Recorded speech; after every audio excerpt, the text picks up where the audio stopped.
if your dog has ever pressed itself against one person in the house. Not to play, not to beg, but simply to stay, returning to the same spot, the same side of the same body, day after day, without any explanation. Most owners call it clingy. What it sometimes is something else entirely. Claire had been a physical therapist for 6 years when Lily was born. She understood bodies the way some people understand weather, not as a system of guesses, but as a readable language. Tissue under stress gives signals, systems failing give warnings. The body, she had learned, rarely stays quiet about what is wrong. It finds a way to say so. Her husband worked in commercial real estate. Their house was a 3 bedroom in the kind of neighborhood where front lawns were small and evenings were quiet. They had lived there 2 years. It had been exactly the right size. And then Lily arrived, and it became exactly right again, just differently configured. Atlas had been with them since he was 9 weeks old. A German Shepherd, black saddle, amber tan flanks, and face markings. 84 pounds at 3 years, ears that stood perfectly upright and tracked sound with the precision of instruments. He was trained, he was steady. He was the kind of dog that did not startle, that checked the yard with purpose, that could read a room and decide it was fine before you had finished deciding. He had been gentle with Lily from the first night they brought her home. He sniffed her once, thoroughly and carefully, and then lay down on his bed and went to sleep. That was that. Lily was 8 months old. The September, everything changed. She was healthy. She laughed easily, the full body kind, the kind that uses everything a baby has, and she rolled across the beige living room carpet toward whatever caught her eye. A normal baby in a normal house with a dog who had never given them a single reason to worry. It started on a Tuesday morning. Claire was in the kitchen when she heard Atlas's nails on the hallway floor. That specific sound, she knew, the purposeful rhythm of a dog going somewhere rather than wandering. She looked up. He walked past his water bowl, past his bed, past the back door. He walked directly to Lily's bouncer, which was sitting in the center of the living room carpet, where it always was, and he positioned himself along the left side of it. He pressed his nose against the gray mesh, not forcefully, not aggressively, just close, near Lily's left ear, against the fabric, a few centimeters from her head. And he sat down. He stayed there for 40 minutes. Claire moved him once, gently, calling his name and guiding him by the collar toward his bed. He walked, lay down, waited, and then stood and walked back to the same spot. She moved him again. He returned. By Thursday, it was a pattern. Morning and evening, Atlas would locate the bouncer, position himself on the left side, and press his nose against the same section of mesh, near the same location beside Lily's left ear, his eyes fixed upward at her with the kind of focus he normally reserved for sounds outside the yard that he could not yet identify. Calm, directed, absolutely certain of where he needed to be. Lily seemed unbothered. She would reach forward and try to grab his fur and miss, and laugh at missing, and reach again. Atlas did not move. Claire was a physical therapist. She had studied anatomy, physiology, behavioral patterns. She looked at what Atlas was doing and recognized it immediately. Resource guarding. A large dog, 84 pounds, fixating on a baby's equipment, refusing to be redirected, returning again and again to stake out the same territory. She had read about it. She had heard it discussed in parenting groups.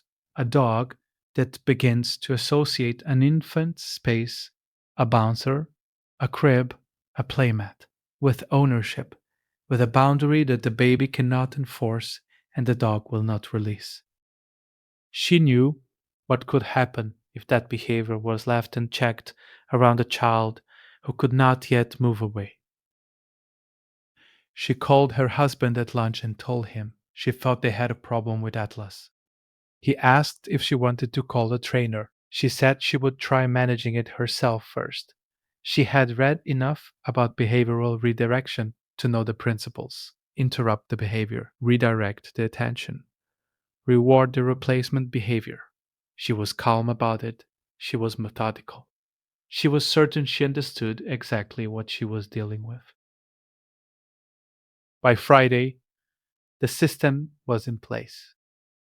When Lily was on the floor or in the bouncer, Atlas was in the bedroom, door closed, a baby gate across the hallway entrance so he could not circle back without her noticing. She told herself it was temporary, just until she understood the behavior better, just until she could get the consultation scheduled.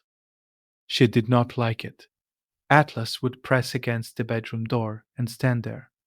She could hear him from the living room, the faint sound of his weight against the wood, not scratching, not whining, just present, pressing his nose against the door frame where the gap was narrowest. She told herself she was being responsible. She was a new parent. She needed to be certain. On day 6, the gate was open for 40 seconds. Claire had Lily in one arm and the laundry basket in the other, and she had not quite latched the gate on her way through, and Atlas walked through the open end before she could set anything down. He did not run. He walked, the same deliberate, unhurried pace he always had, down the hallway, through the living room entrance, directly to the bouncer. Left side, same spot, his nose near Lily's left ear.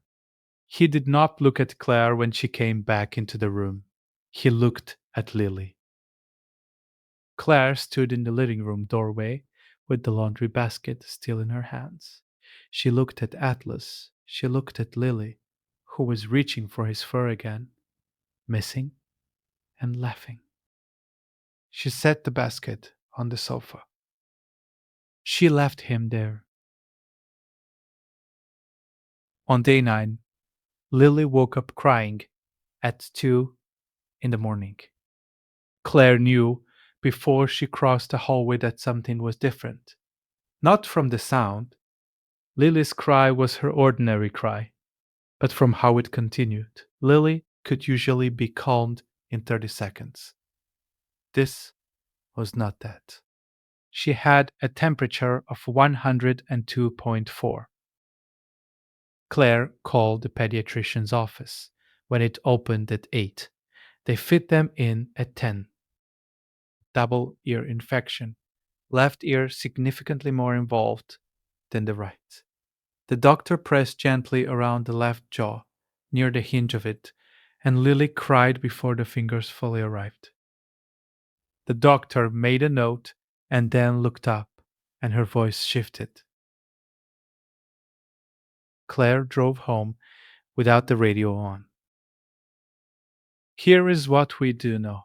The Medical Detection Dogs Organization in the United Kingdom has published peer-reviewed documentation of dogs identifying active bacterial infection in human subjects, detecting the illness in patients who had not yet received a clinical diagnosis, in wards of multiple patients without access to any clinical information whatsoever. In controlled trials focused on C. difficile infection, these dogs achieved 83% sensitivity and 98% specificity. The mechanism holds across infection types. Active bacterial metabolism produces volatile organic compounds that diffuse through skin and exhaled breath at concentrations below any threshold the human nose can register. A dog's olfactory system, 300 million receptor cells, compared to the human's 6 million, reads those compounds as a directional gradient, a signal with a source. Atlas was not guarding the bouncer. He was tracking the signal to its origin. If your dog has recently begun positioning itself close to one person in the house, pressing near them, returning to the same side, sitting still in a way that feels purposeful rather than affectionate, the behavior has a direction. Note where the nose is pointing. Lily finished her course of antibiotics on a Sunday, 10 days after the diagnosis. That evening, Claire sat down on the living room carpet with Lily in her lap and called Atlas in from the hallway. He came. He lay down beside them, not across the room, not on his bed, beside them. Close. Claire put her hand on the back of his neck. She said quietly that she was sorry, that she had read the situation wrong, that she had separated him from something he understood that she did not, and that she was sorry for it. He did not look at her. He looked at Lily the way he always had, with the same focused, deliberate attention, as if measuring something only he had access to, as if confirming that the reading had returned to what it should be. Lily leaned forward and grabbed a fistful of his fur and laughed, the full body laugh, the one that uses everything she has.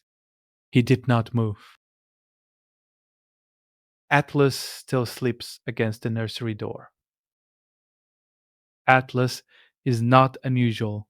The peer reviewed documentation from canine detection research suggests that dogs regularly orient behavioral alerts toward household members who carry developing infection markers, sometimes days before any fever or visible symptom appears. If your dog has recently begun pressing close to one family member, returning to the same side of the body, stationing near them in a way that feels deliberate rather than social, that behavior has a direction. Notice which person, notice which side, note when it began. The dog is not being clingy. It may be the most accurate instrument in the room. If a German shepherd detecting what a doctor hadn't found yet surprised you, what a Labrador in a house in rural Ohio did for 11 nights in a room no one thought to check is harder to explain. That story is next.